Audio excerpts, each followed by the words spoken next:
Sigmund Freud já estava no auge de sua fama. Ele havia conquistado um patamar de estudos que até então poucos davam importância, o inconsciente. Freud quebrou o tabu e evidenciou realidades que aconteciam em plena época vitoriana da Europa que poucos ousavam em expor. A frequência absurda de abusos que parentes, muito religiosos, diga-se de passagem, cometiam contra as crianças que conviviam. Toda a problemática que ocasionava no desenvolver destas crianças se guardava no inconsciente das mesmas, o que explicava comportamentos atípicos quando adultas. Diante de uma situação escandalosa porém abafada, alguém precisava ter a coragem de revelar o que estava acontecendo e procurar soluções para isso. E Freud se comprometeu a isso. No entanto, além da evidência sobre a sexualidade exacerbada, era necessário explicar de onde surge a sexualidade em si. E isso Freud identificou como a libido que, por sua vez, está nas profundezas de nosso inconsciente, aquele porão onde as pessoas temem vasculhar porque é lá que o ser humano se vê em seus instintos mais primordiais e animais. Coisa que relutamos em admitir, afinal, crescemos aprendendo que somos sublimes demais para ter traços animalescos, principalmente por forte influência religiosa na qual se passava naquela época e um pouco nos dias atuais. O inconsciente, portanto, deveria ser o foco dos estudos. É nele onde estão guardada, recalcados, o que escondemos do nosso consciente para evitar sofrimentos. Porém, Freud sabia que, se não investigamos nosso inconsciente, ele estará constantemente nos atormentando. Em suas sessões, Freud era famoso em fazer perguntas provocativas, mesmo que fossem irritantes, que incentivassem a pessoa a deixar emergir o cerne da questão à superfície o que ela tanto guardava no seu inconsciente. Um dia, Freud recebe uma correspondência.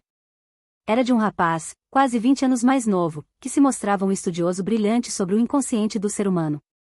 O seu nome era Carl Gustav Jung. Não tardou, e o previsível aconteceu, o encontro dos célebres. Freud e Jung, em sua primeira conversa pessoalmente, levou praticamente 13 horas ininterruptas.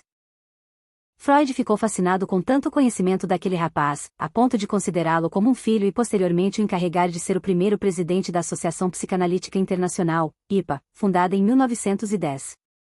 No entanto, embora fossem exímios estudiosos sobre o inconsciente humano, tiveram divergências. Jung crescera próximo a parentes que tinham habilidade mediúnica, o que levou a ele se aprofundar bastante nesse assunto sobre a espiritualidade.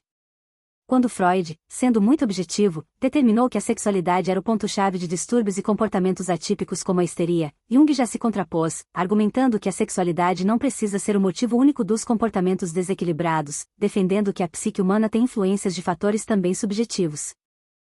Esse momento foi decisivo quando Freud percebeu que Jung não corresponderia à sua esperança de ser seu sucessor e representante na psicanálise, e rompeu contato com o jovem.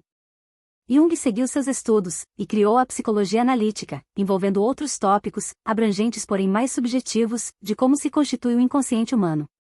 Seus estudos, no entanto, foram além, abordando inclusive sobre o inconsciente coletivo e a influência de imagens dos conceitos primordiais conhecidos como arquétipos.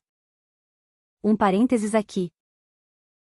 Sobre o inconsciente coletivo, por exemplo, já pensou no fato de por que alguns nomes se tornam populares para bebês, sendo que os pais, por sua vez, não tiveram contato entre si? A geração Enzo, por exemplo, é um termo cômico para simbolizar sobre um nome que se tornou bastante comum, um fenômeno, como Miguel, Sofia, entre outros que atualmente se tornaram populares. Mas, quem pôs na cabeça das pessoas para escolherem esses nomes? Como eles se tornaram a preferência para muitos pais? E, isso acontece ao longo do tempo. De algum modo, determinados nomes, como também determinados comportamentos e modos de pensar e agir, tornam-se mais evidenciados de tempos em tempos, conquistando a atenção e preferência da população, da massa. As pessoas não questionam, e sim aderem-se, ao que elas consideram como a verdade, sem perceber que, essa verdade que consideram pessoal, é oriunda do que elas recebem, digamos, no ar, no inconsciente da humanidade.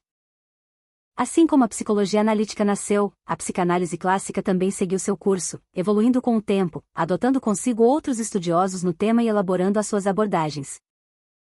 Porém, podemos concluir que tudo que diverge, na verdade, se complementa.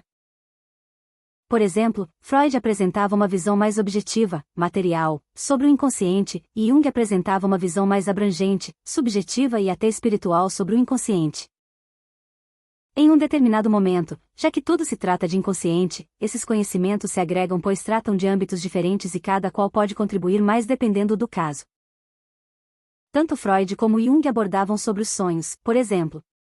Ou seja, há aspectos que se encontram, se entrelaçam e se complementam. Como qualquer outra abordagem da psicologia para investigar o inconsciente, cabe ao profissional estar com o paciente certo, ou seja, o paciente que conseguirá usufruir dos métodos. Há incontáveis casos de pessoas que perderam a esperança em tratar-se por considerar que não funciona a terapia, etc. Porém, é um equívoco, visto que o paciente precisava era da abordagem certa para ele. O inconsciente, sabemos, ainda nos é um imenso mistério. Parece-nos uma caixa de Pandora. Entender, portanto, o inconsciente, envolve não só entender sobre nossos instintos, por exemplo, mas também o mundo rico e interior de cada indivíduo. Vale ressaltar, até terapeutas necessitam de terapia. Todos precisamos. E, cada qual adequar-se a uma abordagem que o agregue mais, que o leve mais a refletir e superar desafios. Afinal, o autoconhecimento é o caminho e todos seguimos essa trajetória do despertar. Voltamos, aqui, à máxima de Sócrates, inspirado no aforismo do Templo de Delfos: conhece-te a ti mesmo e conhecerás todo o universo e os deuses, porque se o que procuras não achares primeiro dentro de ti mesmo, não acharás em lugar algum.